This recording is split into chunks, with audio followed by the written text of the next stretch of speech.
आप शायद मीशो के अगेंस्ट बोल भी नहीं सकते ना कैमरे नहीं पे। बोल दूंगा मैं तो मीशो के अगेंस्ट, उसमें मेरे को कोई दिक्कत नहीं है। मैं फुल टाइम जॉब में हूँ, सैटरडे संडे मेरे पास टाइम है, तो क्या मैं सैटरडे संडे में ही ऑनलाइन बिजनेस कर सकता हूँ? मैं उसका भी तरीका बता देता हूँ। जनरल ऑडियंस को ऐसा लगता है कि वेबसाइट बना ली और कस्टमर यहाँ पे आके खरीदना शुरू कर देगा। नहीं, बहुत मेहनत है उसमें तो।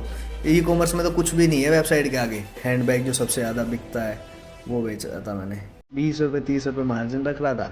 अब बढ़िया आ रहा है, 1000 बैग बिके, 20,000 का प्रॉफिट घर में लेके जा रहा हूँ। ओवरऑल महीने के बाद देखा 10 लाख रुपये लॉस। एक बार हीरो प्रोडक्ट का कॉन्सेप्ट समझा दो, कैसे आइडेंटिफाई करें हमारा वायरल प्रोडक्ट कौन सा होना चाहिए। मैंने सुना है मीशो में डिलीवरी के टाइम पे चोरियां भी बहुत होती हैं, कस्टमर के पास प्रोडक्ट नहीं पहुंचता या वापस आपके पास प्रोडक्ट नहीं पहुंचता। होती हैं ये चीज़ें, नॉर्मल है, सब में होती है, फ्लिपकार्ट में भी होती है, अमेजोन में भी होती है। रिटर्न्स बहुत आते हैं ई कॉमर्स में, उसका क्या तोड़ है?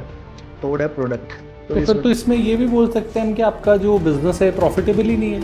नहीं, मीशो, अमेजोन, फ्लिपकार्ट या दूसरे पोर्टल्स, आपका कौन सा प्रेफरेंस रहता है तीनों में से? प्रेफरेंस तो मेरा अमेजोन रहता है, बट मेरी सेल्स अच्छी है नहीं अमेजोन पे। लेट्स से मीशो से आपने रजिस्टर कर लिया, पहला ऑर्डर लाने के लिए मेरे को क्या करने की ज़रूरत है? आज अगर मेरे को ये बिज़नेस शुरू करना है तो मुझे मिनिमम कितना इन्वेस्टमेंट चाहिए शुरू करने? कम से कम इंटरनेट पे ना बहुत सारे वीडियोस में देख रहा था काफ़ी दिनों से ना, जिसमें दिखा रहे थे 20 साल के लड़के ने, 19 साल के लड़के ने, 22 साल के लड़के ने डेली की 1 लाख की सेल की, 2 लाख की सेल की, मीशो से, अमेजोन से, फ्लिपकार्ट से। मेरे को लगता था यार ये करने का मॉडल क्या है, कितना इन्वेस्टमेंट ये लोग लगाते होंगे। इसलिए मैंने कुछ ऐसे इंडिविजुअल्स को, ऐसे मतलब बच्चे ही बोलूँगा मैं, बच्चों को बुलाया अपने पॉडकास्ट में और उनसे जानने की कोशिश की कि स्टेप बाय स्टेप प्रोसेस क्या रहता है। सबसे पहले तो मैंने ऑनेस्टली ना उनके जो डैशबोर्ड को देखने की कोशिश की कि एक्चुअली इनकी इतनी सेल है कि नहीं है। तो आज के जो हमारे गेस्ट थे ना, मतलब मैं बच्चा ही बोलूँगा, 21-22 साल का है, डेली की लाख रुपए की सेल करता है मीशो, अमेजॉन और फ्लिपकार्ट से। और इस पूरे पॉडकास्ट में ना मैंने कोशिश की कि आप लोगों को स्टेप बाय स्टेप प्रोसेस सिखा सकूं कि कैसे अगर आप लोग भी बिना इन्वेस्टमेंट के या लो इन्वेस्टमेंट से 50,000 लाख रुपए के इन्वेस्टमेंट से बिजनेस बिल्ड करना चाहते हो, आप अगर जॉब में हो, सैटरडे संडे पार्ट टाइम करके एक बिजनेस बिल्ड करना चाहते हो, तो आप कैसे कर सकते हो। बहुत ही इंटरेस्टिंग पॉडकास्ट था और जिन गेस्ट को मैं बुलाता हूँ तो वेरीफाइड गेस्ट रहते हैं, so information is true what ever they have given you. मतलब एटलीस्ट मैंने वेरीफाई किया है जितना मैं कर सकता था। तो इस पॉडकास्ट को एंड तक देखना और मेरे को बता के जाना आपको क्या लर्निंग मिली। और अगर अभी तक आपने सब्सक्राइब नहीं किया इस चैनल को तो सब्सक्राइब कर लेना, बहुत अच्छे अच्छे गेस्ट आप लोगों के लिए लेके आता हूँ। Stay tuned till the and. Thank you. सबसे पहले तो उत्कर्ष भाई, thank you so much for coming for the podcast. मेरे पास सचिन आए थे महीने भर पहले, मैंने पॉडकास्ट करा था उनके साथ, तो बहुत इंस्पायरिंग पॉडकास्ट था। उन्होंने हमें बताया उस पॉडकास्ट में कि कैसे वो 19 साल की एज में 3 लाख से 4 लाख की डेली सेल कर रहे हैं और काफ़ी अच्छे से एक्सप्लेन करा, काफ़ी सारे ऑडियंस को उससे हेल्प मिला। आई एम श्योर उसमें से काफ़ी सारे लोगों ने मोटिवेशन लेके वो बिज़नेस स्टार्ट करने की कोशिश भी की होगी। तो एक तरह से जब आप पॉडकास्ट में आते हो तो आप खुद के लिए कॉम्पिटिटर क्रिएट कर रहे होते हो। हाँ, ये तो है। तो आपने भी जैसे कुछ ही सालों में करोड़ों का बिजनेस स्टार्ट कर लिया है, मीशो से बहुत अच्छी आप सेल करते हैं, डेली की करीब 1 लाख की सेल करते हैं। तो हम कोशिश ये करेंगे कि हमारे कॉम्पिटिटर्स और बढ़े। इस कोई पॉडकास्ट इश्यू में हम नहीं है। उनको स्टेप बाय स्टेप बताएं कि अगर आपको मीशो से सेल करना है तो आप कैसे कर सकते हैं। ठीक है जी। एक बार थोड़ा सा आप अपने नंबर्स बता दो अपने मुंह से कि महीने की सेल आप क्या करते हैं। वैसे हमने डैशबोर्ड आपका रिकॉर्ड कर लिया है जो हम अपलोड करने वाले हैं, सो दैट पीपल रियलाइज कि इट्स ऑथेंटिक नंबर। तो एक बार आप बता दीजिए मंथली की सेल क्या रहती है। मेरी ओन मंथली की ओवरऑल सेल्स है 20-25 लैक्स है। इसमें फ्लिपकार्ट, मीशो, अमेजोन, जियो मार्ट, सिटी मॉल, स्नैपडील सब मिला के हैं। मतलब ये अपनी सेल्स अभी हम करंटली कर रहे हैं। ठीक है। 20-25 लैक्स से रहती है अपनी ठीक है सेल्स। उत्कर्ष, इस पॉडकास्ट को ना बहुत सिंपल रखने की कोशिश करेंगे, बहुत इजी, कि जो भी देख रहा है वो अगर इस बिज़नेस को स्टार्ट करना चाहता है तो कर ले, है ना।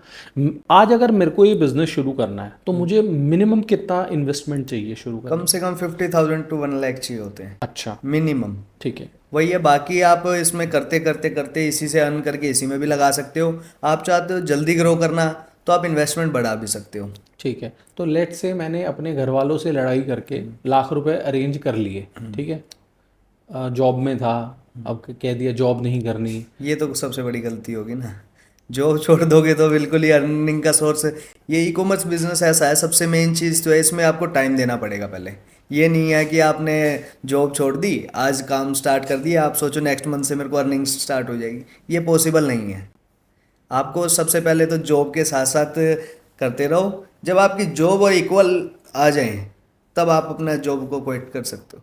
अच्छा, तो लेट से जॉब नहीं कर रहा था, कुछ नहीं कर रहा था और पापा से लाख रुपए ले लिए या मैंने अपनी बाइक बेच दी, अब मेरे पास लाख रुपए है, अब कैसे मैं ये बिजनेस शुरू कर सकता हूँ? सबसे सिंपल है, सबसे पहले तो इस मीशो से स्टार्ट करो, सबसे इजी टू यूज़ है, सब कुछ इजी है उसमें।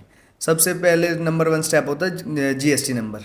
जीएसटी नंबर लेके आप अपना करंट अकाउंट ओपन कराओ, उसके बाद माइंड लगाओ कि कैटेगरी कौन सी में सेल्स करना है, और कैटेगरी डिसाइड करने के लिए सबसे मेन चीज़ होती है कि जिसमें रिटर्न्स कम हो, प्रॉफिट मार्जिन अच्छा हो और कंपटीशन कम हो या यूनिकनेस हो, ये चीज़ें चाहिए हमें।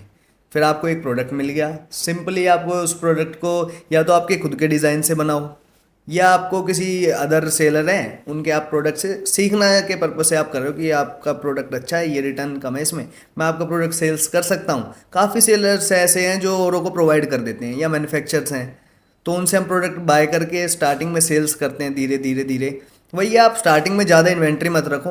मैं 1 लाख इसलिए बता रहा हूँ कि आप यूनिक प्रोडक्ट लेना चाहते हो स्टार्टिंग में कि मैं तो दुनिया से अलग बेचूंगा, मेरे को मतलब ही नहीं है दुनिया में क्या बिक रहा है, कि डिमांड है कि मेरे को पता है ये प्रोडक्ट जो पब्लिक है उनको पसंद आएगा, तो हम सिंपली उस प्रोडक्ट को लॉन्च करना चाहते हैं। ये होता है एक ऑप्शन। और जो दूसरा ऑप्शन है वो सेलर से बाय करके अपने मीशो पे इजीली लिस्ट करो, उसको आप थोड़ा बहुत अपना ऑर्गेनिक चलने दो। और इसमें तो सबसे बड़ा रामबाण इलाज एक ही है, जो नया आ रहा है अपने रेटिंग्स दिलवाओ और एडवर्टीजमेंट चला दो। और ई कॉमर्स विदाउट एडवर्टीजमेंट कुछ नहीं है, सबसे मेन चीज़। ओके, रेटिंग्स अपने फ्रेंड से डलवाएं? फ्रेंड्स, रिश्तेदार, थोड़े बहुत रेटिंग्स की, क्योंकि कोई भी कस्टमर है सबसे मेन चीज़ फर्स्ट वो देखता है कि रेटिंग्स है प्रोडक्ट पे रेटिंग्स पसंद आती है, तो हाँ 4.1 है 4.2 है, कस्टमर देखता है रेटिंग्स अच्छी है तो कस्टमर सोचता है कि हाँ प्रोडक्ट क्वालिटी अच्छी है, मैं बाय कर सकता हूँ। और प्राइस रेंज मैटर करता है थोड़ा, और प्राइस रेंज मैटर तब नहीं करता जब क्वालिटी अच्छी हो ना, तो कस्टमर हाई पे भी करने के लिए भी तैयार रहता है। ओके, तो आपका जो भी टॉप सेलिंग प्रोडक्ट है, मैं नाम नहीं पूछूंगा क्योंकि आपके कॉम्पिटिटर्स बन जाएंगे। काफ़ी बन रहे हैं अभी भी। तो आपका जो टॉप सेलिंग प्रोडक्ट है, मान लो एक स्पेसिफिक तरह का ब्लैक कलर का बैग है, वो आपको कितने का आता है और आप कितने का बेचते हो? देखो मेरे को मेनली एक 100 रुपीज़ का बैग आता है, तो मेरी सिंपल कैलकुलेशन है 100 रुपीज़ इंक्लूड जीएसटी, जैसे कोई प्रोडक्ट आया प्लस पैकेजिंग का खर्चा इस पर या 10 रुपये 15 रुपये, प्लस जो मेरी परसेंटेज ऑफ रिटर्न्स है मेरी 5-6% है, तो मैं उस हिसाब से उसकी कैलकुलेशन करता हूँ कि प्लस इतना रिटर्न आएगा मेरा, तो इस हिसाब से मैं 20-30 रुपये उसके जोड़ लेता हूँ। 20-30 रुपये वो जोड़े, कुरियर रिटर्न को भी माइनस करता हूँ कि मेरे 100 पीसेस बिके हैं, तो 15% वो 20% वो 20% के हिसाब से मैं माइनस करता हूँ। लॉस होता नहीं है कुरियर रिटर्न में, बट मैं माइंड में एज्यूम करके चलता हूँ कि 1% होता है, तो उसका कैलकुलेशन के बाद मैं अपना 20-25% मार्जिन ऐड करता हूँ और उसको सेल्स पे अपना। मीशो पे तो सिंपल है, जो आपने प्राइस रेंज सेट किया उसके बाद डिलीवरी लगती है, ऐसा है। ओके, और मीशो पे रिटर्न आपका कितना परसेंट आता है? मेरा 5 से 6% कस्टमर रिटर्न है और 13 से 14 इस टाइम करंटली वो चल रहा है मेरा कुरियर रिटर्न। इसमें थोड़ा मीशो में अप डाउन होता रहता है, मेरा जो ओवरऑल 5 to 6-7 इतना ही चलता है। अच्छा, तो आप क्योंकि बैग्स कैटेगरी ऐसी है कि इसमें साइज़ इशू सबसे कम, कि साइज़ का कोई झंझट नहीं, टी शर्ट वी शर्ट में साइज़ नहीं आया, फिटिंग नहीं आई, कलर का भी कोई इशू नहीं, क्योंकि हम वीडियो प्रॉपर वीडियो डालते हैं कि ये प्रोडक्ट ऐसी वीडियो है, उसको देख के इंस्पायर, हाँ सेम चीज़ आई है, कस्टमर के हाथ में पहुँचती है और रिटर्न वैसे ही नहीं करता। ओके, और शुरू में मीशो से सेल करने के लिए जीएसटी नंबर लेना पड़ता है? जीएसटी मेरे हिसाब से जीएसटी नंबर लेके ही करो। जो नॉन जीएसटी वाला है मीशो खुद प्रमोट नहीं करता, क्योंकि वो खाली एक सिंगल स्टेट में बेच रहा है, वो सिंगल स्टेट के लिए ज़्यादा प्रमोट ही नहीं करेगा कि ये तो टाइम पास वाला सेलर है, तो इसलिए वो करते नहीं है। मेनली है काम ही करना है तो अच्छे से करो कि फुल फ्लैश, हाँ कि मेरे माइंड में है कि मेरे को बिजनेस ग्रो करना है, तो उस हिसाब से जीएसटी नंबर लो, अपना करंट अकाउंट ओपन करो, पूरा प्रॉपर तरीके से घुस के काम करो। वो तो काम चलाओ काम हो गया, एक स्टेट में बेचना है, कदम कहानी। अच्छा, ऑर्डर्स भी कम आएंगे स्टेट में। ओके, जब आपने शुरू किया था कितने महीने बाद आप प्रॉफिट बनाने लग गए थे? मैंने ये लगा लो 1-2 साल के बाद मैंने प्रॉफिट बनाना स्टार्ट किया था, क्योंकि मेरी गलतियाँ थी, क्योंकि धीरे धीरे हम सीख रहे थे, क्योंकि मैं सस्ते प्रोडक्ट बेच रहा था और मैं उसमें कंपटीशन कर नहीं पा रहा था, और मैं ज़बरदस्ती कंपटीशन करने घुस रहा था तो मेरा मार्जिन ख़त्म हो रहा था। और मार्जिन ख़त्म हो रहा था तो लॉस हो रहा था, लॉस को फिर कवर करा, फिर अब इनकम स्टार्ट करी है, ऐसा है। तो अगर लेट्स से आज आप दोबारा से आपको शुरू करना हो तो तो फर्स्ट डे से आज प्रॉफिटेबल। फर्स्ट डे से प्रॉफिट कर लोगे, कौन सी 3 गलतियां आप रिपीट नहीं करोगे? प्राइस कम नहीं रखना, 10 20 30 50 60 रुपये मार्जिन रखना ही नहीं, कम से कम नहीं तो 20 से 25% प्रोडक्ट का मार्जिन होना चाहिए। एडवर्टीजमेंट कॉस्ट अलग हटा के 10% एडवर्टीजमेंट कॉस्ट जो मैं मान के चलता हूँ, मेरी जो लगती है, सब कुछ हटा के मेरा 20 से 25% नहीं बचा तो ओवरऑल लॉस है। एक तो प्राइस कम नहीं रखना, और कभी भी नहीं रखना, कितना ही कंपटीशन हो, पर प्राइस कम मत करो। और सबसे मेन चीज़, और रिटर्न जो आइटम, मेरा तो बैग्स है तो मेरे को प्रोडक्ट सोचने की दिक्कत नहीं है कि मेरे को बेचना क्या है, तो उसमें रिटर्न्स का वैसे इशू नहीं है, और ऐसा कोई मेन इशू नहीं है। मेन तो सबसे बड़ी गलती प्राइस का है, अच्छा, उससे बड़ी कोई गलती नहीं है। आदमी जो इसमें, मीशो एक ऐसी चीज़ है ना, ये ऐसा लालच बना देता है, आदमी 6 महीने 1 साल लगा रहा है इसमें, ऑर्डर्स का भूखा हो जाता है कस्टमर, वो जो सेलर है, जहाँ 1000 ऑर्डर आ रहे थे वहाँ पे वो 500 की हो गई, इस टाइप के इश्यूज़। ओके। तो वही है, मार्जिन ज़्यादा होगा, आप 1000 की जगह 100 बेचो, बात बराबर है। जो 100 बेचोगे रिटर्न्स भी कम, मार्जिन भी ज़्यादा, पैकेजिंग लेबर कम पड़ेगी, सब कुछ हर चीज़ में कम रहेगा सिस्टम, स्पेस कम चाहिए, इन्वेंट्री कम चाहिए, हर चीज़ पे फ़ायदा ही है उसमें। सचिन से मेरी बात हुई थी, वो कह रहा था कि आप मार्जिन कम रखो, आप बोल रहे हो मार्जिन ज़्यादा रखो। मार्जिन कम आप उस टाइम रख सकते हो जब आपकी खुद की मैन्युफैक्चरिंग है, कि आपको तो यूनिट्स निकालनी है, कि मेरी जो मैन्युफैक्चरिंग यूनिट मैंने बना रखी है उनका प्राइस और प्रोडक्ट्स अलग हैं, उनकी सोच भी सही है, उस हिसाब से प्रोडक्ट के हिसाब से सबकी सोच अलग है होती है। अच्छा, वो ठीक भी है, छोटा ही भाई है अपना। ओके। लेट्स से मीशो से आपने रजिस्टर कर लिया, पहला ऑर्डर लाने के लिए मेरे को क्या करने की ज़रूरत है? लिस्टिंग बढ़िया करनी है, और फोटो जो क्वालिटी है ना वो बढ़िया होनी चाहिए सबसे मेन। फ़ोटो की क्वालिटी अच्छी करने के लिए मुझे क्या करना चाहिए? फ़ोटो शूट अच्छा कराओ, यूनिक फ़ोटो शूट कराओ, और कि प्रोडक्ट है कहाँ पे यूज़ कैसे कर रहे हैं कस्टमर। मान लो बैग्स है, कि लड़की ने बैग होल्ड कर रखा है, किस टाइप का उसका लुक आ रहा है, ऐसी चीज़ें फ़ोटो शूट में मेंशन करो। वीडियो प्रॉपर डालो, अब तो मीशो में पहले वीडियो का ऑप्शन नहीं था, उन्होंने नया इंट्रोड्यूस किया, वीडियो डाल सकते हो आप। पूरा कस्टमर एक बार ओपन कर लिया तो देखता जाएगा, तो उसको हर चीज़ मिल जाए उसमें कि ये क्या है। तो फ़ोटो शूट कराने के लिए मैं कुछ मॉडल्स वगैरह हायर करने पड़ेंगे? मॉडल्स हायर नहीं, नॉर्मली काफ़ी है, गुड़गांव में एक है, फ्लिपकार्ट का है, काफ़ी अफोर्डेबल प्राइस में शूट हो जाता है। हर जगह अलग अलग हैं, आप गूगल पे सर्च करोगे photo, e commerce photo shoot, काफ़ी नंबर्स मिल जाएंगे, काफ़ी अच्छे अच्छे। अंदाजे से क्या चार्ज करते हैं एक प्रोडक्ट शूट का? 400 रुपये 500 रुपये पर प्रोडक्ट, तरीके से अच्छा शूट जिसे कहते हैं। अच्छा, 300 400 में भी हो जाता है।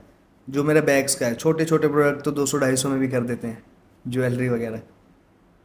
तो लेट्स से अगर मेरे को 100 प्रोडक्ट शूट कराने हैं तो 400 रुपये के हिसाब से 40,000 का तो मेरा शूट का खर्चा हो गया। तो 100 प्रोडक्ट आप स्टार्टिंग में लॉन्च थोड़ी करोगे, स्टार्टिंग में तो धीरे धीरे आपने 5 प्रोडक्ट लॉन्च किए, उनका डिमांड देखे, हाँ इस टाइप के चल रहे हैं, 5 और करे, 10 करे, 20 करे, फिर धीरे धीरे आप वो धीरे धीरे बढ़ोगे। स्टार्टिंग में ही आप 100 प्रोडक्ट की इन्वेंट्री लाओगे, और इनकेस आप 100 प्रोडक्ट लॉन्च भी करते हो तो आप किसी से लोगे, हो वही क्या पता सेलर वो भी बेच रहा हो, उनसे फ़ोटो शूट ले लो आप।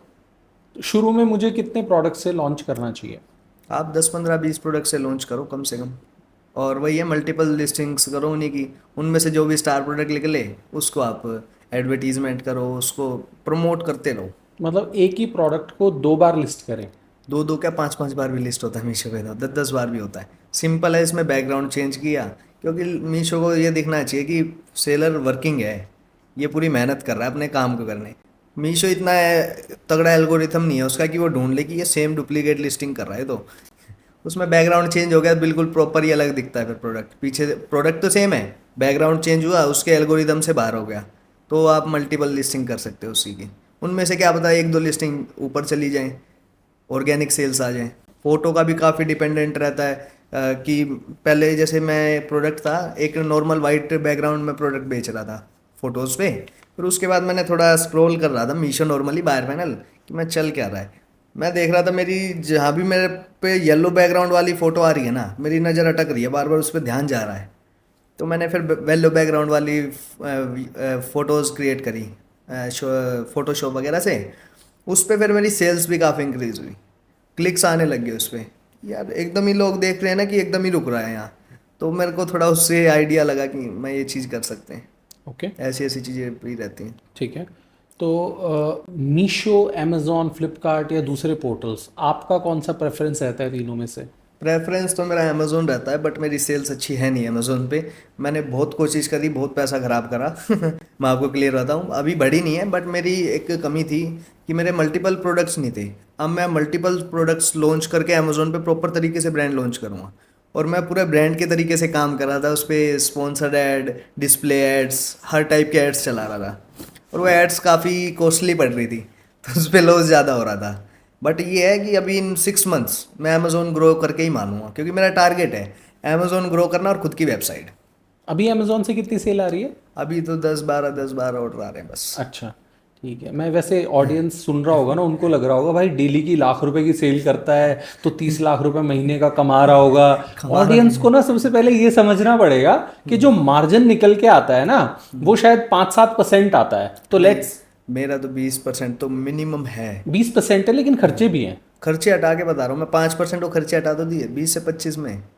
खर्चे वही है, ऑफिस खर्चा वगैरह थोड़ा बहुत है नॉर्मल, खुद की ज़मीन पे है तो उसकी भी दिक्कत नहीं है, रेंट नहीं जाता, सैलरी वैलरी है वो भी उसमें से निकल जाती है, बस और कोई एक्स्ट्रा खर्चा ही नहीं है। हाँ, बस ओके। ये है कि जो मैं एक्सपेरिमेंट करता हूँ ना, वो मेरा खर्चा है, और मैं उसमें करता हूँ, पैसा ख़राब बहुत करता हूँ मैं ओवरऑल अभी तक मैंने बिजनेस से यूँ नहीं किया कि मैं इसमें से 10 लाख रुपए घर पे दे दिए, ना घर वाले मांगते, मैं ना घर पे देता मैं इसी में घुमाता रहता हूँ कि मैं कुछ नया करना है, कुछ नया करना है, तो तो फिर इसमें तो इसमें ये भी बोल सकते हैं हम कि आपका जो बिजनेस है प्रॉफिटेबल ही नहीं है।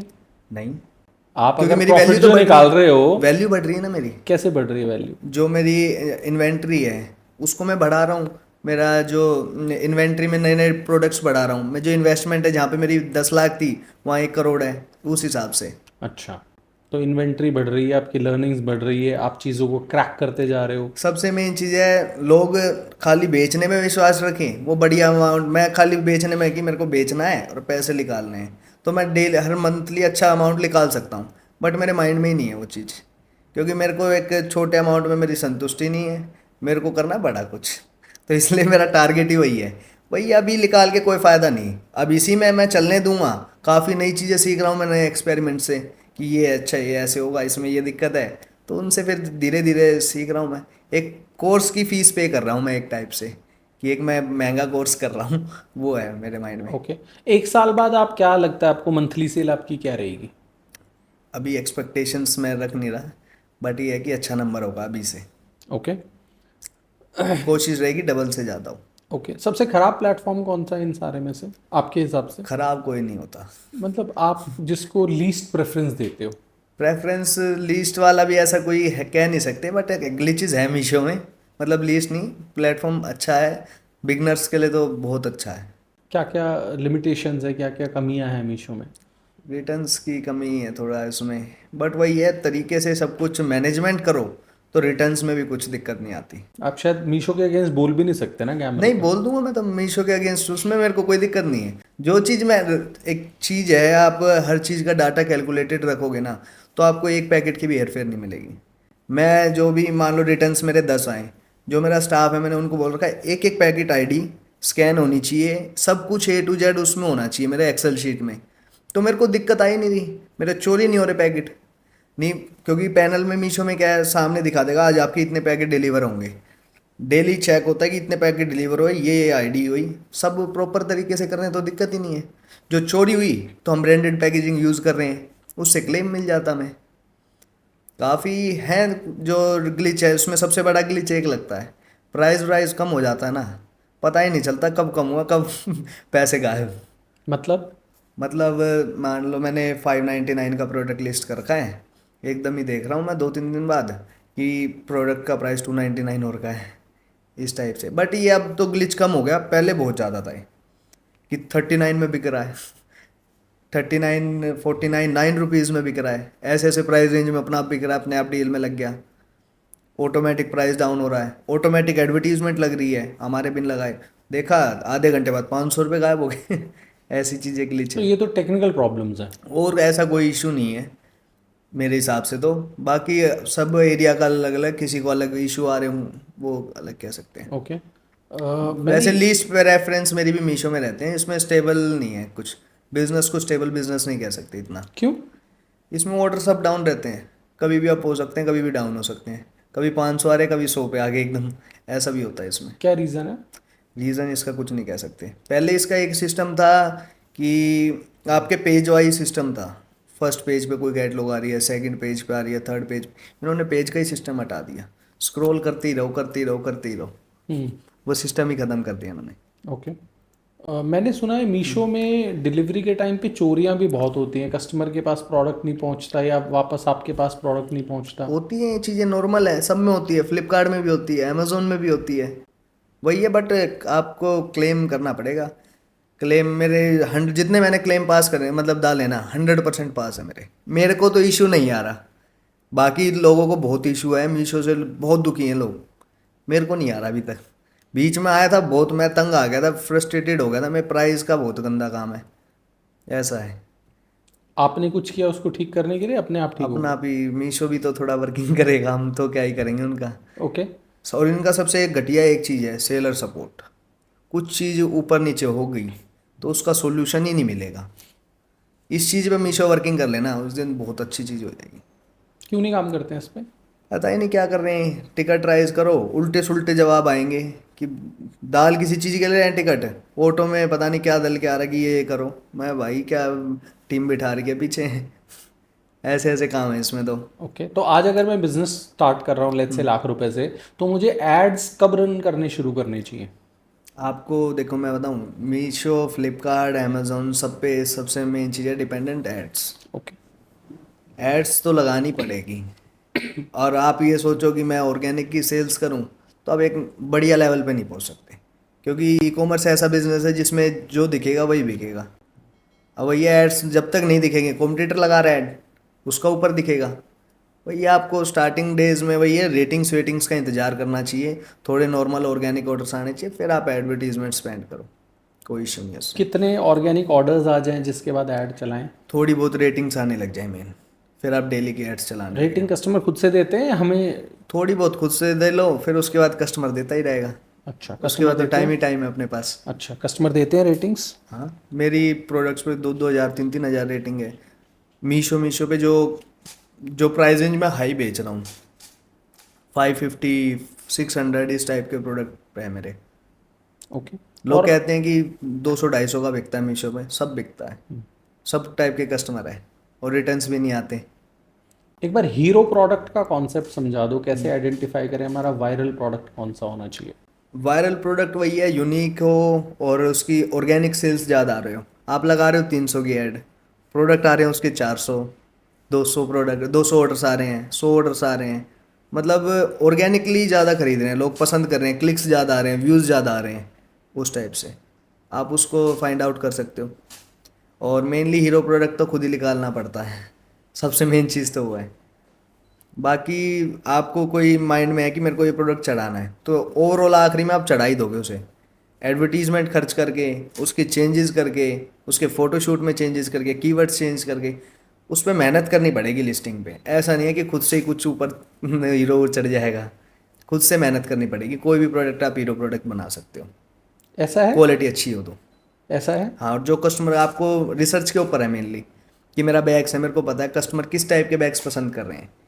मैं उस टाइप का यूनिक ट्राई करूँगा मैं, तो उसमें देखूँगा हमें ये यूनिक चीज़ है, मैं ट्राई करके देखता हूँ कि बिका तो कैसा बिकेगा।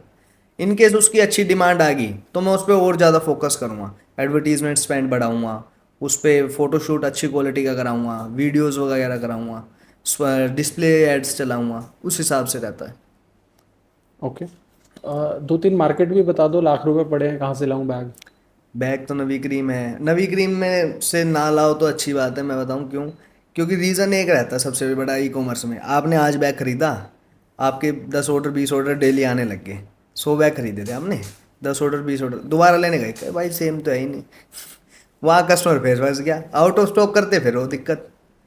ये प्रोडक्ट ऐसे हैं, सबसे पहले जब भी खरीदो कि पहले पूछ के खरीदो कि मेरे को रेगुलर मिलेगा या नहीं मिलेगा। नहीं मिलेगा तो उसको वहीं आइडिया ड्रॉप कर दो, कितना ही अच्छा प्रोडक्ट हो। या आपकी कैपेसिटी ऐसी हो कि ये प्रोडक्ट है, आप उसको बनवा लोगे कहीं, या उस हिसाब से आप लॉन्च कर सकते हो। और मार्केट से नहीं, सेलर से ही लो तो सही रहेगा मेरे हिसाब से। मार्केट में रेगुलर मिलता ही नहीं कभी। नबी क्रीम है, बैग्स की मार्केट मुंबई में भी है, कोलकाता में भी है, काफ़ी अलग अलग मार्केट्स हैं। हम्म।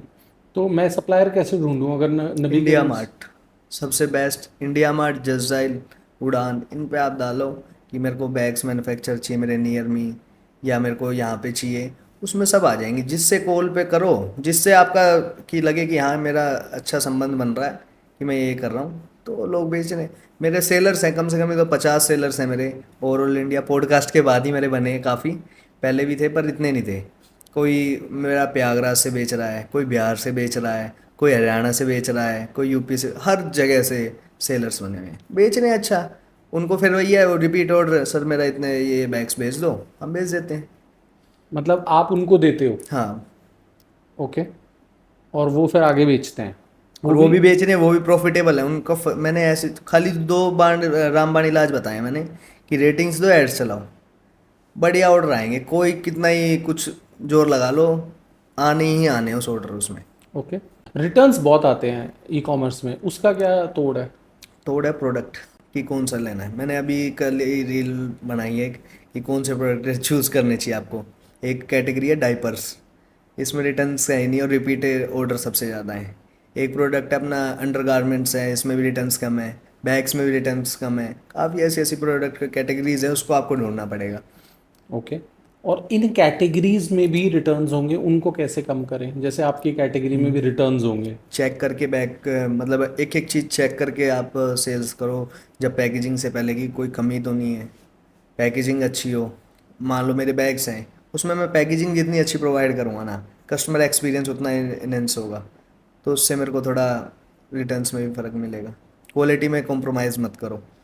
जो छोटे बैग्स में क्या है, चैन ख़राब होगी, इन चीज़ों में कॉम्प्रोमाइज़ ही मत करो। 10 रुपये एक्स्ट्रा लगे लगाओ, चैन में दिक्कत नहीं आनी चाहिए, सिलाई अच्छे से, ये चीज़ों पे ध्यान देंगे तो रिटर्न्स और नॉर्मली कम रहेंगे। आपकी लाइफ में कोई ऐसा फेज रहा है जहाँ पे आपको लगा हो यार ये तो गलत पंगा ले लिया। अरे है, बहुत बार हुआ है सर। अभी बीच में भी हो गया था, एक मैंने कूलर वगैरह बेचे थे, उसमें पंगा ही हो गया था। मेरे को लगा था अच्छा प्रॉफिटेबल देगा मेरे को, पर मैंने अच्छा लॉस करा उसमें। बाद में पता चला मेरे को उसमें शिपिंग रिवर्स ज़्यादा लगी, काफ़ी उसमें पंगा हो गया। अभी भी स्टॉक पड़ा हुआ है। अब मैं किसी को प्रेफर भी नहीं कर रहा कि मैं आप बेचूँ। क्या बेचा था। मिनी कूलर है एक, आपने रील 100% देखी होगी। वो बर्फ़ सी डाल के उसमें से हवा आ रही है, पानी सा आ रहा है, छोटा सा इतना सा कूलर होगा, वो बेचा था मैंने। फ्लिपकार्ट पे 200, 250, 300 ऑर्डर पर डे आ रहे थे। मैं मज़ा आ रहा है, मार्जिन है 200 रुपये, रिटर्न जिस हिसाब से 70% रिटर्न। मैं ये तो ज़्यादा ही, क्योंकि मैं टेस्टिंग के हिसाब से 1 हफ़्ता बेचा मैंने, खाली 1 हफ़्ता 10 दिन, उसी में बहुत अच्छे लेवल का मैं लॉस कर गया। मैं यार ये क्या कर दिया। तो आपका बैग का काम अच्छा चल रहा था तो आपने कूलर्स। एक्सपेरिमेंट, एक्सपेरिमेंट करने ज़रूरी है। मैंने कुछ तो सीखा कि भाई ये चीज़ तो गलत है। ओके। उसके अलावा और कोई बैग वाले कैटेगरी में आपको ऐसा एक्सपीरियंस रहा कि यार ये तो गलत पंगा ले हाँ, लिया। बैग वाले में भी हैंड बैग बेचे थे मैंने स्टार्टिंग में, दिन के 1000, 500, 700, 800, 1000 ऑर्डर। जो हैंड बैग जो सबसे ज़्यादा बिकता है वो बेचा था मैंने। 20 रुपये 30 रुपये मार्जिन रख रहा था, और बढ़िया आ रहा है। 1000 बैग बिके, 20,000 का प्रॉफिट घर में लेके जा रहा हूँ। ओवरऑल महीने के बाद देखा था 10 लाख रुपये लॉस। मैं कोई नहीं, इसको हटाओ। मेरे पापा थोड़े सपोर्टिव हैं, कह रहे कोई नहीं, चलने दे भाई, लगा रहा है बस, पीछे मत हट। नहीं, कैसे हुआ 10 लाख का लॉस अगर प्रोडक्ट्स बिक रहे थे तो। 20-30 रुपये मार्जिन, रिटर्न सारे दबा के, क्वालिटी अच्छी है नहीं, और एडवर्टीजमेंट अलग से। ओवरऑल देख रहा हूँ 20 रुपये घर से दे रहा हूँ मैं, बल्कि 20-30 रुपये घर से दे रहे हैं, तो नॉर्मल सी बात है, लॉस होएगा ही। ये चीज़ें थोड़ा इफेक्ट कर। उसके बाद स्टॉक फंस गया मेरा। कि मैं प्राइस बढ़ा दिए थोड़े से, स्टॉक बनवा लिया मैंने अलग अलग जगह से, 1000, 1000, 1000, 5000 बन गए। उस टाइम मैं मैन्युफैक्चर वगैरह कर नहीं रहा था हैंड बैग, उस टाइम एकदम ही स्टॉक भर गया, पूरे फ्लोर भरे हुए। फिर धीरे धीरे उन्हें निकाला, भी पड़े हैं 500-700 बैग तो। मैं कोई नहीं, थोड़ा चीज़ें तो इसमें तो करना पड़ेगा, रिस्क है तो बिजनेस है, नहीं बिजनेस किसी बात का। ई कॉमर्स बिजनेस में कौन से नंबर रहते हैं जो सबसे इम्पोर्टेंट है कि भाई ये वाली चीज़ का सबसे ज़्यादा ध्यान रखना, कौन से नंबर्स ऐसे। रिटर्न्स का ही है सबसे मेन चीज़, तो रिटर्न है कि रिटर्न आपका इतने परसेंट है, इतने रिटर्न्स आ रहे हैं। ये हर चीज़ की कैलकुलेशन होनी चाहिए। एडवर्टीज़मेंट, कि एडवर्टीज़मेंट कॉस्ट आप कितने परसेंट आपकी सेल्स का कर रहे हो।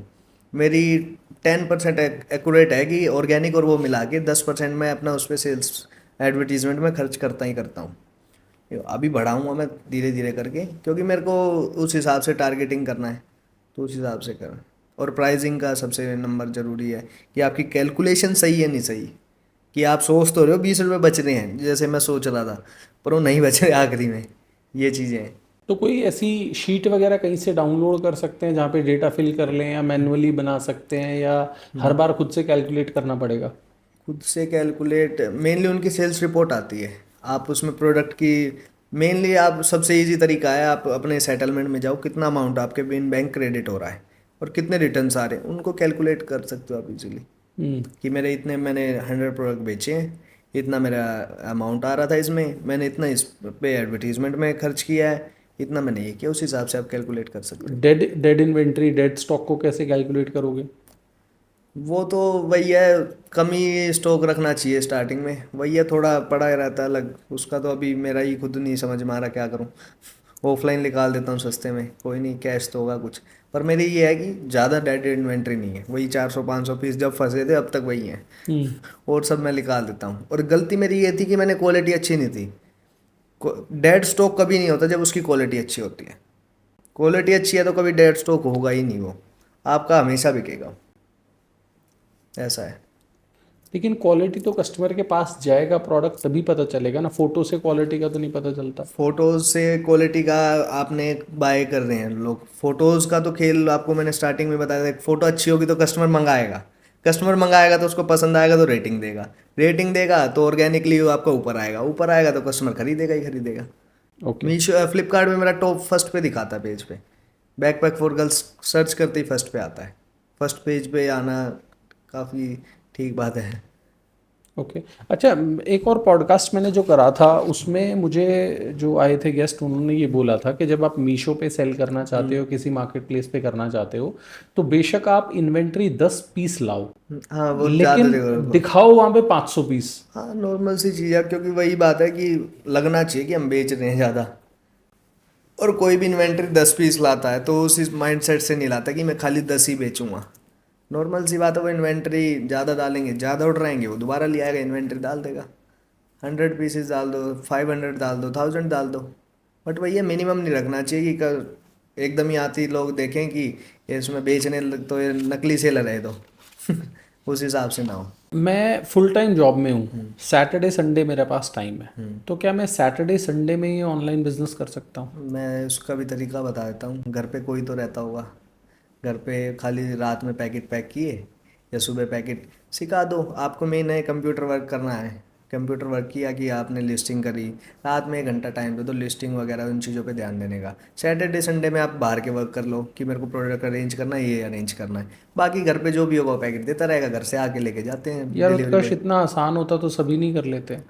करने वाला होना चाहिए सर, आसान सब कुछ है। मतलब जो लोग पॉडकास्ट देख रहे हैं वो बोलेंगे तुम तो ऐसे बात कर रहे हो जैसे कि भिंडी खरीद ली है और ही भिंडी ऐसी बेच चीज़ दी। सर, चीज़ ही ऐसी है ये। नहीं, ये तो मैं नहीं मान सकता, नहीं इतना इजी मानना है। पड़ेगा, पता क्या है, जब आदमी करता है ना। जबरदस्ती थोड़ी है मानना नहीं पड़ेगा। नहीं वो रीज़न मैं बता रहा हूँ ना, जब तक आदमी करेगा नहीं उसको हर चीज़ हार्ड लगेगी।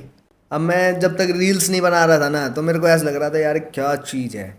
अब लोगों को जो बना रहे होंगे, अरे चीज़ क्या है, ये आसान चीज़ है, स्टार्ट करने की देरी है, काम सब बढ़िया होता है।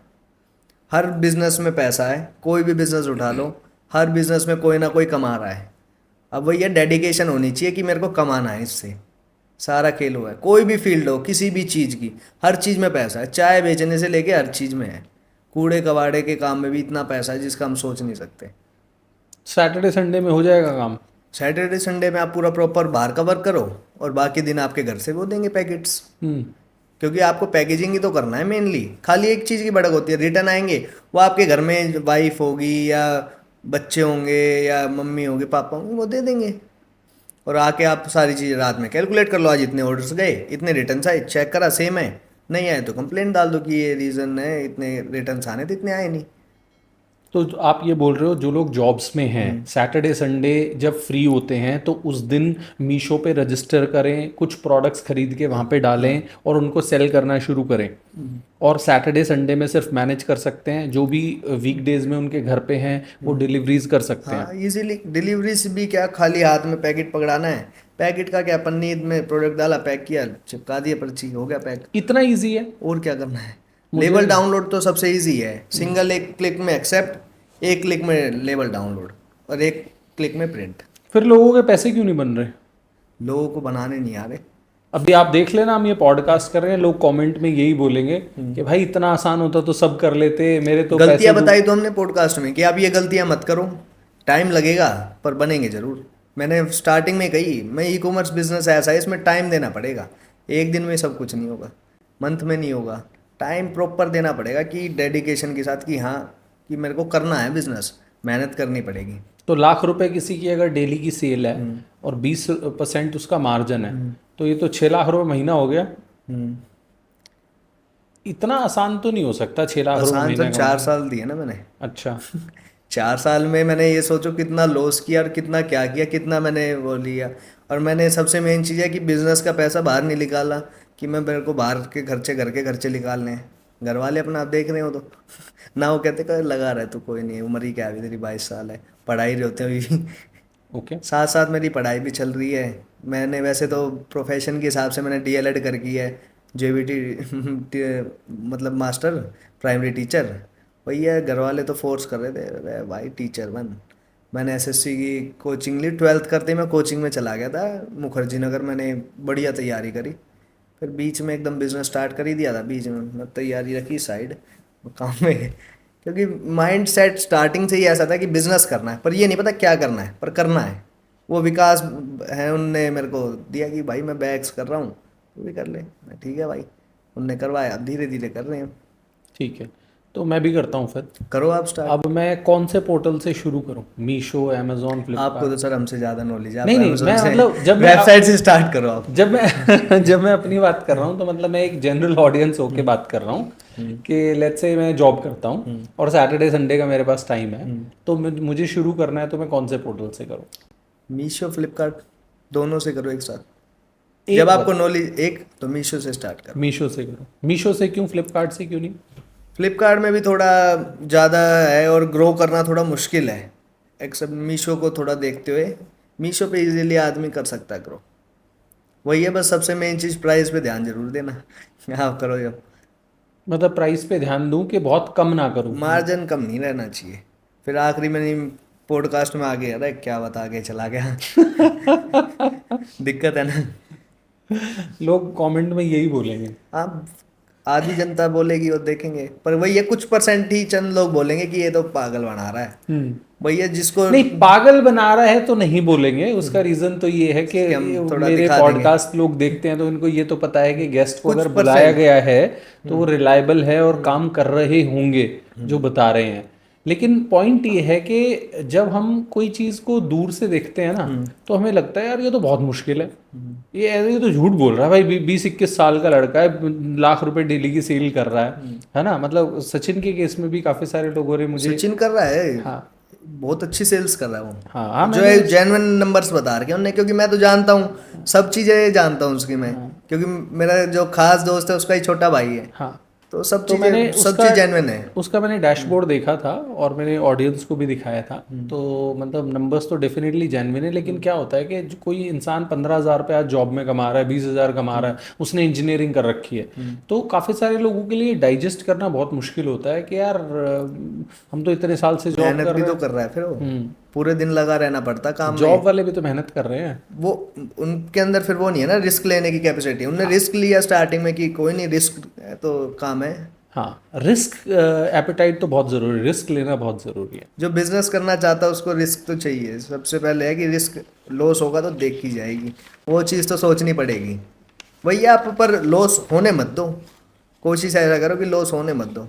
सोच लो कि लॉस हुआ तो कोई दिक्कत नहीं है, पर होने नहीं देना, उस हिसाब से टारगेट करना पड़ेगा। आपने कभी अपनी वेबसाइट बनाने का नहीं सोचा? वेबसाइट बनाई मैंने, उस पर काम भी किया। शॉपडेक कंपनी है एक, उससे मैंने वेबसाइट मैनेजमेंट कराई, उन्होंने भी बढ़िया अच्छा एक लॉस दिया मेरे को। तो एक्सपेरिमेंट मैं करता रहता हूँ, अब फिर दोबारा मैं लॉन्च कर रहा हूँ और बढ़िया, पर अब क्या रहा है कि प्रोडक्ट अच्छे और उस हिसाब से लॉन्च करूँगा। क्यों लॉस हुआ आपका वेबसाइट से? जो एडवर्टीजमेंट चला रहे थे ना वो थोड़ा अच्छे से नहीं चला रहे थे। वेबसाइट उसमें पे। आरटीओज ज़्यादा थे। हाँ। सबसे बड़ी दिक्कत एक लगती है मेरे को वेबसाइट और ई कॉमर्स में, बढ़िया चीज़ जो आरटीओज आते हैं ना उसमें आने जाने की दोनों लगती है फीस, हम्म। और वेबसाइट पे लगती है। उसमें ई कॉमर्स में क्या, आरटीओज में कुछ नहीं लगता, कस्टमर रिटर्न में लगेगा। जनरल ऑडियंस को ऐसा लगता है कि वेबसाइट बना ली और कस्टमर यहाँ पे आके खरीदना शुरू कर देगा। नहीं, बहुत मेहनत है उसमें तो। ई कॉमर्स में तो कुछ भी नहीं है वेबसाइट के आगे। उस पे तो पूरा एक एक चीज़ पे, फेसबुक एड्स पे किस एरिया से मेरे आरटीओ कम आ रहे हैं, किससे ज़्यादा आ रहे हैं, किस एरिया में जो लोग ज़्यादा पसंद कर रहे हैं, A to Z हमें कैलकुलेट करना है। फ्लिपकार्ट में क्या है, हमें तो फ्लिपकार्ट पे ऐड चलानी है, वो अपना आप देखेंगे कहाँ दिखाना कहाँ नहीं। हाँ, तो मेरे जो ट्रेनिंग प्रोग्राम में लोग आते हैं, मैं उनको यही बोलता हूँ कि भाई वेबसाइट जो है ना वो बहुत बड़ा हाथी है। तो बहुत हाथी बड़ा पालने से पहले तुम्हें छोटे मोटे कुत्ते पिल्ले बिल्ली ये पालने पड़ेंगे, और पहले वहाँ से सीखना पड़ेगा। वेबसाइट पे ना छोटी छोटी चीज़ें इंपॉर्टेंट है। पहले तो प्रोडक्ट का फोटोशूट बहुत अच्छा होना चाहिए, और उसकी लिस्टिंग, वीडियो उसके वीडियोज अच्छे होने चाहिए, उसका SEO। कंटेंट अच्छा होना चाहिए, एसईओ होना चाहिए, पेमेंट इंटीग्रेशन अच्छा होना चाहिए, इंटरवेंशंस बहुत सारे लगे हुए होने चाहिए, कस्टमर को ट्रस्ट फैक्टर होना चाहिए। ये सब चीजें जब कर लोगे ना, तो अभी तक भी आपका ऑर्डर नहीं आया है, फिर ऑर्डर आने के बाद के प्रोसेसेस अलग रहते हैं। तो जो लोग मतलब मेरे ट्रेनिंग प्रोग्राम में भी आते हैं ना, उनको बहुत अच्छे से समझाता हूँ भाई जो वेबसाइट है ना उसका पंगा तब लेना जब तूने पहले सोशल मीडिया पे थोड़ा कुछ बेच लिया हो, सीधे मत जाना इंस्टाग्राम पे ही वेबसाइट भेज लिया हो, उससे थोड़ा एक्सपीरियंस हो गया हो कि सीधा वेबसाइट पे जाने का मतलब है कि आप लॉस लेके आराम से फिर चुप बैठ जाओगे। या तो थोड़ी नॉलेज है तो आदमी निकाल जाएगा, नहीं तो आराम से मेरी तरह चुप बैठोगे। वेबसाइट पे भी बाद में देखेंगे जब थोड़ा आ जाएगा। ये है। आपने कभी इंस्टाग्राम का क्या रोल रहा है आपकी जर्नी में? इंस्टाग्राम का भी जस्ट मेरा अभी रोल स्टार्ट हुआ है। 15 दिन पहले मैंने अभी डेली व्लॉगिंग स्टार्ट करी है। ई कॉम विद उत्कर्ष से मेरा वो है पेज, उस पे कि मैं अपनी जर्नी दिखाता हूँ कि क्या क्या अपना करते हैं, लोगों को थोड़ा सा गाइड कर देता हूँ कि आप ऐसे ही काम कर सकते हो। कोई क्वेश्चंस होते हैं उनकी हेल्प कर देता हूँ, डीएम करते हैं मैं सबको नंबर प्रोवाइड कर देता हूँ, मैं कॉल करो सीधा, समझ में अच्छे से आएगा। प्रोडक्ट चाहिए प्रोडक्ट प्रोवाइड कर देता हूँ कि बैग्स में इंटरेस्टेड है, कोई कहता है मैं इस चीज़ में मैं आप इसमें सेल्स करो, ये करो आप। जिस चीज़ की नॉलेज होती है उसकी मैं प्रोवाइड करता हूँ, जिसकी नहीं होती मैं जी इसके बारे में नहीं पता, ये आप थोड़ा और किसी से पता करो। कौन कौन सी गलतियां आपको लगता है कि आपने पर्सनली करी? एक तो आपने मेरे को प्राइसिंग वाला बताया कि यार वो मैंने बड़ी गलती करी थी और मेरा लॉस हुआ। उसके अलावा कौन कौन सी गलतियां आपने करी है जिससे शायद आप अवॉइड करते तो पैसा ज़्यादा बन सकता था? एक्सपेरिमेंट नहीं करता तो मैं बनता, पर नॉलेज जो आई है आज, पर वो नहीं आती। कोई ऐसा है उसके अलावा तो मेरे को लगती नहीं अभी तक गलती। जो भी लॉस करता हूँ मैं उससे सीखता ज़रूर हूँ कुछ। कोई नहीं, मेरे घर वाले कहते हैं लॉस ही तो हुआ है, फिर कमा लेगा, सीख तो रहा है कुछ। पर ये है तूने लॉस करा फिर दोबारा लॉस कर रहा उसी चीज़ में, फिर गलत है। एक बार कर दिया उसमें दोबारा लॉस नहीं होना चाहिए कि सेम चीज़ पे तू फिर गलती दोहरा रहा है, ये है बस। ओके। कितनी बड़ी टीम है आपकी? मेरे मेनली 2 पैकेजिंग वाले हैं, 2 अपना कंप्यूटर वर्क संभालते हैं। कंप्यूटर वाले क्या क्या करते हैं? लिस्टिंग से लेके A to Z चीज़ें मैनेजमेंट करते हैं, एडवर्टीजमेंट तक। मेरे को है कि बाहर का हर चीज़ संभालनी है, प्रोडक्ट सोर्सिंग से लेके A to Z चीज़ मेरे को मैनेजमेंट करनी होती है। अगर मान लो आपने ऑर्डर ले लिया, मीशो पे ऑर्डर आ गया या फ्लिपकार्ट पे ऑर्डर आ गया, आपके पास प्रोडक्ट नहीं है, क्योंकि कई केस में आप कह रहे हो कि आप ज़्यादा, हो जाता है। तो फिर क्या होता है? वही अरेंज करते हैं, उसे कोशिश करते हैं, अरेंज भी नहीं हुआ तो एक दिन का टाइम रीच लगती है, थोड़ा विजिबिलिटी में फ़र्क पड़ता है। भैया गलत तो नहीं भेजते हम। गलत भेज दिया तो कस्टमर एक बार तो ले लेगा, भैया रिटर्न तो करेगा, अगली बार तो देगा भी नहीं, ये गलत भेजता आदमी। एक दिन लेट कर देते हैं बट वो नहीं है, भैया उसमें एक नोट डाल देते हैं सॉरी फॉर लेट, ये वो, ये आपको कुछ दिक्कत ना आई हो। अगर आप डिस्पैच लेट करते हो तो पेनल्टी भी तो लगती होगी मार्केट प्लेस पे? पेनल्टी थोड़ी बहुत लगती है, वही है, थोड़ा तो हमें सहन करना पड़ेगा, हमारी गलती है। अच्छा। ऐसे भी केसेस होते हैं जहाँ पे आप ऑर्डर फुलफिल ना कर पाओ? हाँ, अकाउंट भी ब्लॉक हो जाते हैं कई बार तो ऐसे, बट भगवान की दया से हम बचे हुए हैं इस चीज़ से तो। एक बार थोड़ा डिटेल में बताओ अभी इसके बारे बीच में मैं बताता हूँ क्या हुआ मेरे पे। ऑर्डर्स फ्लो था बहुत अच्छा, 500-600 तक ऑर्डर आने लग गए थे, इन्वेंट्री एकदम ख़त्म। 100 पीस, जैसे मैंने कारीगरों को मान लो 100 पीस चढ़े हुए हैं एक पे, वो कह रहा है मेरे को कल दे दूंगा, मैं आपको 11 बजे से पहले दे दूंगा। मैंने इन्वेंट्री डाल दी, मैं 100 पीस मेरे पे आ जाएंगे।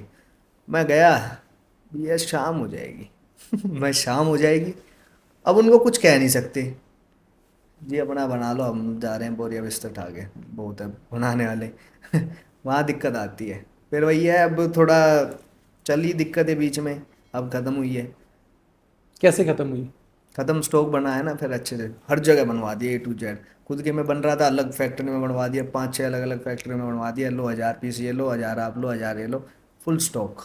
अब 5 से 10 हज़ार पीस हैं अपने ऑफिस में, आराम से 100-200 जाते हैं डेली, सुकून के जाते। पर कितने ऑर्डर्स, मतलब अगर आप फुलफिल नहीं कर पाते तो कितने पे पेनल्टी रहती है? पेनल्टी सब पे रहती है फिर, मतलब कुछ अमाउंट है वो लगता है उनका, क्योंकि आपके पास बंदा आया, आपने नहीं दिए, जो उसका खर्चा वो हमें देना पड़ रहा है, वो दोबारा आएगा आपके पास लेने, उस हिसाब से वो पेनल्टी 20-30 रुपये जो लगते हैं। अच्छा, अगर मैंने 100 ऑर्डर्स फुलफिल नहीं किए एक महीने में, फिर? वही है जो कटेंगे उसमें, पेमेंट वगैरह। और वो अमेजोन? कैंसिल आप कर नहीं सकते, कैंसिल करा तो आपका वैसे ही वो डाउन, वो कर देंगे विजिबिलिटी डाउन किए तो कैंसिल करता है, वो ऑर्डर्स फ्लो कम कर देंगे आपका, ऐसा रहता है। तो कस्टमर को प्रोडक्ट नहीं मिलेगा फिर? कैंसिल करते नहीं ना कस्टमर को प्रोडक्ट, ऐसा नहीं है ना कि आज खत्म हुआ तो कल आएगा ही नहीं, ऐसे हम डालते नहीं, हमें पता है कि आज नहीं हुआ तो कल तो हम 100% देंगे, कैसे मर्जी दें इसे, ऐसा होता है। अच्छा। नहीं बिल्कुल ही अरेंज नहीं हो पा रहा, 100 रुपये का प्रोडक्ट है, 500 का डाल के भेजेंगे, कस्टमर एक्सपीरियंस खराब ना हो, सर आपके लिए हम ये भेज रहे हैं कि थोड़ा देखना, कंप्लेंट वगैरह मत करना, रिटर्न वगैरह, तो उस हिसाब से मैनेज करना पड़ता कई चीज़ें। अच्छा। थैंक यू नोट कि 100 का प्रोडक्ट भेज रहे थे, वहाँ 200-300 का भेज दिया मैं, सर आपको अच्छी क्वालिटी का और हाई प्रोडक्ट दे दिया, हमारे पास अवेलेबल नहीं था ये। इन चीज़ों में करना पड़ता कई बार, बट कम ही चांस है कि ये चीज़ करनी पड़ती। ओके। उत्कर्ष, ज़्यादातर लोग जो मीशो पे या फ्लिपकार्ट पे, अमेज़ोन पे सेल करते हैं, वो अलग अलग जगह से प्रोडक्ट्स लेके बेचते हैं, अपना ब्रांड नहीं बनाते हैं। आपने कभी उस डायरेक्शन में सोचा है? मैं तो उसी डायरेक्शन में ही सोचता हूँ कि ब्रांड ही बनाना है, तो क्लूची क्लूची क्लूची हर जगह, मेरे हर पॉडकास्ट में उसका वर्डिंग होगी क्लूची कुछ है, लोग जो देख रहे हैं तो क्लूची के बारे में है कि क्लूची कोई ब्रांड है, ये बैग्स का ब्रांड है, ये चीज़ें कर रहा है, तो उस हिसाब से मैं हर जगह बैग्स पे हर जगह छोटी से छोटी चीज़ ब्रांडिंग होनी चाहिए, कि आपके कुंडे हैं तो उस पर ब्रांड हो, आपकी फिटिंग सामने जो जगह होती है उस पर ब्रांड हो, हर जिस जगह कहते हैं ब्रांड हो, और आपके सबसे मेन चीज़ है विजिबिलिटी ब्रांड की, कि लोगों को दिख कैसे रहा है ब्रांड, आपकी एडवर्टीजमेंट, आपको लोगों को मतलब पूरा फोकस आपको ब्रांड पे करना चाहिए। वही है, लोग सोचते हैं कि ब्रांड बनाने में ये है वो है ये वो, पर वही टाइम देना पड़ेगा, कि लगे रहोगे तो कभी ना कभी तो बनेगा। इनिशियल कुछ स्टेप्स क्या क्या हैं? स्टेप सबसे पहले ब्रांडिंग सबसे ज़रूरी है। एक सिंगल लोगो, मैंने सबसे बड़ी गलती करी थी पहले, कि मैं अलग अलग लोगो यूज़ कर रहा हूँ, टैग पे अलग लोगो, यहाँ ये अलग, यहाँ ये अलग। फिर मैंने आखिरी में एक लोगो पूरा, हर जगह वो लोगो, सेम लोगो हर जगह मैं यूज़ करता हूँ। बैक के एक एक चीज़ जो यहाँ पे होता है उस पर सेम लोगो, आगे फिटिंग पे सेम लोगो, कुंडे पे सेम लोगो, जो हमने बना रखा है। लोगो आपने खुद से बनाया है, किसी से नहीं, बनवाया? मैंने डिज़ाइन करवाया था बाहर, सस्ता ही डिज़ाइन हो गया था, मैंने 2000 रुपये में हो गया था। लोगो अब हो तो गया। चैट जीपीटी से खुद हाँ, से कर सकते हैं। कर सकते हैं इजीली, उस टाइम थोड़ा इतना चैट जीपीटी का था नहीं चलन। और आप इसमें ब्रांडिंग में जो मॉडल से शूट करा सकते हो, इंस्टाग्राम कोलैबोरेशंस कर सकते हो कि ये बैग्स मैंने यहाँ से मंगाया, ऐसा ऐसा है। आप सबसे ज़्यादा तो यही चल रहा है, लोग देखते हैं वहाँ से, अरे यार मस्त लग रहा है भाई, इसको खरीदते हैं। इंस्टाग्राम सबसे बढ़िया बेहतरीन होना चाहिए, मैं खुद अभी कर नहीं पाया ये चीज़ें, मैं बट है कि मेरे को ये चीज़ें करनी है जो माइंड में है। इंस्टाग्राम पे कोई कस्टमर आए तो कि ब्रांड पे हर चीज़ एक एक प्रॉपर तरीके से हर चीज़ दिख रही है। फ़ोटोशूट सबसे प्रीमियम होना चाहिए, मेन चीज़ कि बैग है तो बैग बिल्कुल हर एक एंगल से मॉडल के साथ अट्रैक्टिव होना चाहिए हर चीज़।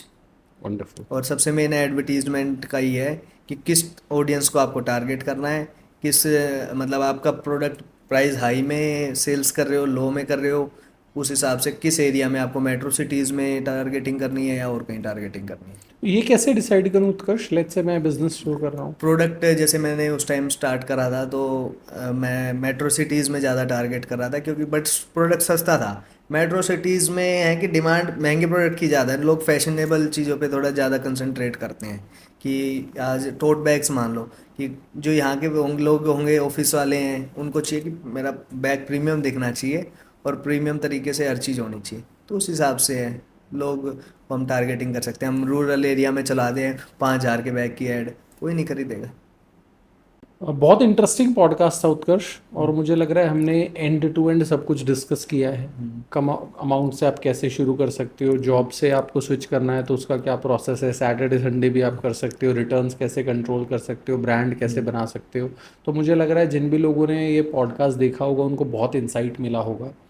जाने से पहले उत्कर्ष, और आप यूथ के लिए दो तीन कोई चीज़ें उनको मैसेज देना चाहते हो कि भाई लाइफ में सक्सेसफुल बनना है तो ये कर लेना। लगा ही रहना पड़ेगा, मेन चीज़ तो वही है कि फल की टेंशन नहीं लगे रहो कि बट ये एक दिन आपको मिलेगा। वही है, लोगों के फिर प्रॉब्लम्स अलग रहती हैं, घर से प्रेशर वगैरह, बट मेरे घर वाले सपोर्टिव थे तो मेरे को थोड़ा सही सब कुछ रहा।